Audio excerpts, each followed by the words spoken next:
इस वक्त ये शो शुरू हुआ, सकाफती शो, मैंने अपने टोपी को नीचे रख के आंखों पे हाथ इस तरह डाल के मैं बैठा रहा, आखिर तक देख नहीं सका। जो डांस हुआ नौजवान लड़कियों को, व्यापारी बच्चों को लाकर, क्या ये डायमंड जुबली का हिस्सा है? क्या इस तरीके से हम पाकिस्तान में तरक्की कर सकते हैं अपने बच्चों को अपने सामने डांस कराते हुए?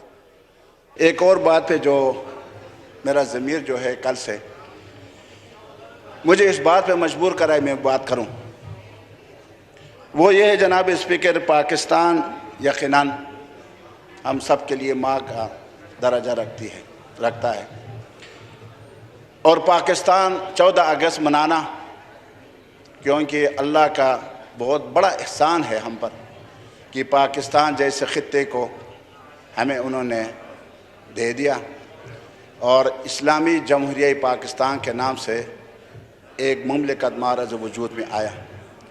जनाब स्पीकर, 75 साल गुजर गए, डायमंड जुबली हमने मनाई, लेकिन 75 सालों में इस पर 3-4 दिन हमने बहस की। कल वज़ीर आज़म साहब वहाँ प्रोग्राम में हम आए थे, इस पर हम फोकस किए कि बस आज़ादी है, हमें मिल गई है, लेकिन 75 सालों में हमने क्या पाया, हमने क्या खोया? क्या हमारे पाकिस्तान में लोगों के आईनी हुकूक बहाल हैं जो आर्टिकल 8 से लेकर 40 तक है?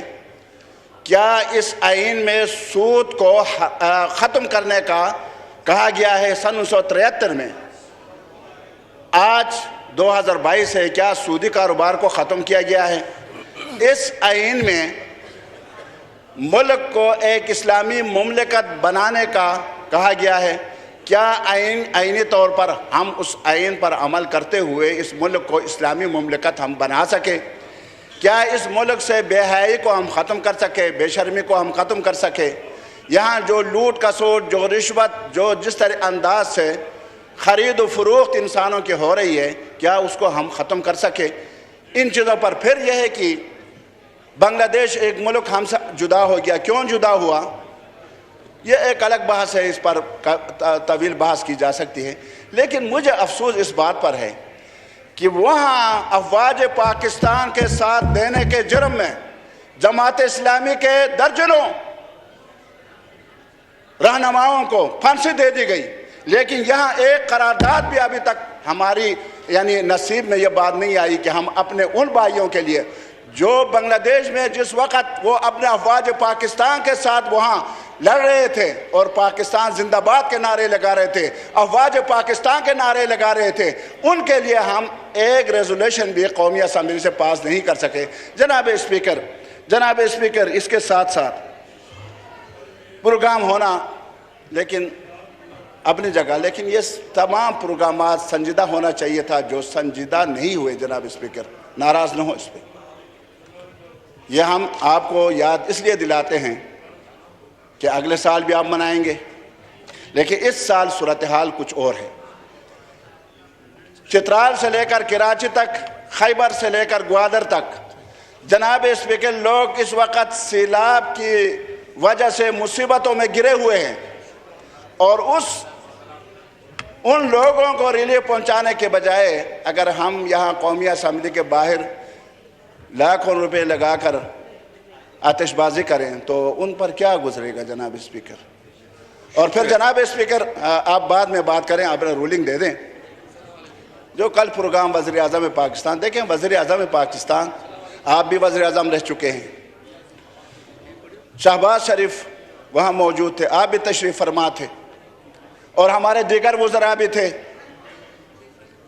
असद महमूद साहब भी वहाँ थे, ये उलमा भी वहाँ मौजूद थे। इनकी मौजूदगी में जो बेहयाई वहाँ हुई जनाब स्पीकर, जो डांस वहाँ हुआ नौजवान लड़कियों को, व्यापारी बच्चों को लाकर, क्या ये डायमंड जुबली का हिस्सा है? क्या इस तरीके से हम पाकिस्तान में तरक्की कर सकते हैं अपने बच्चों को अपने सामने डांस कराते हुए? जनाब स्पीकर, ये चीज़ें नहीं होने चाहिए और ये जनाब स्पीकर तवज्जो चाहिए जनाब स्पीकर। प्रोग्रामात का मुखालिफ नहीं है, लेकिन वहाँ आप साबिक वज़ीर आज़म हैं, इस वक्त स्पीकर हैं, आप मोहतरम शहबाज शरीफ साहब वज़ीर आज़म पाकिस्तान मौजूद थे, वज़रा हैं, दीगर अफराद वहाँ मौजूद, ख़वातीन भी मौजूद थी। आप यकीन करें अल्लाह हाज़िर व नाज़िर है, जिस वक़्त ये शो शुरू हुआ सकाफ़ती शो, मैंने अपने टोपी को नीचे रख के आंखों पे हाथ इस तरह डाल के मैं बैठा रहा, आखिर तक देख नहीं सका। जनाब स्पीकर, ये चीज़ें जो है आप कौम को क्या, आप अपने बच्चों को क्या तालीम दे रहे हैं? पूरे पाकिस्तान नहीं, पूरी दुनिया से उस प्रोग्राम को देख रहे हैं, क्योंकि मरकज़ी प्रोग्राम था, मरकज़ी हुकूमत की तरफ से प्रोग्राम था और लाइव चल रहा था।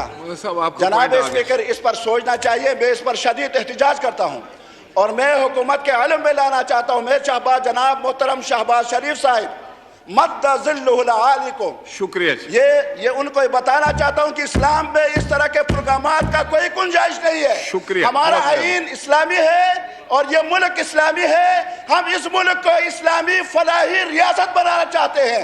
हम यहाँ बेहयाई को जड़ से उखाड़ कर फेंकना चाहते हैं। जनाब आपका पॉइंट आ गया। Thank you.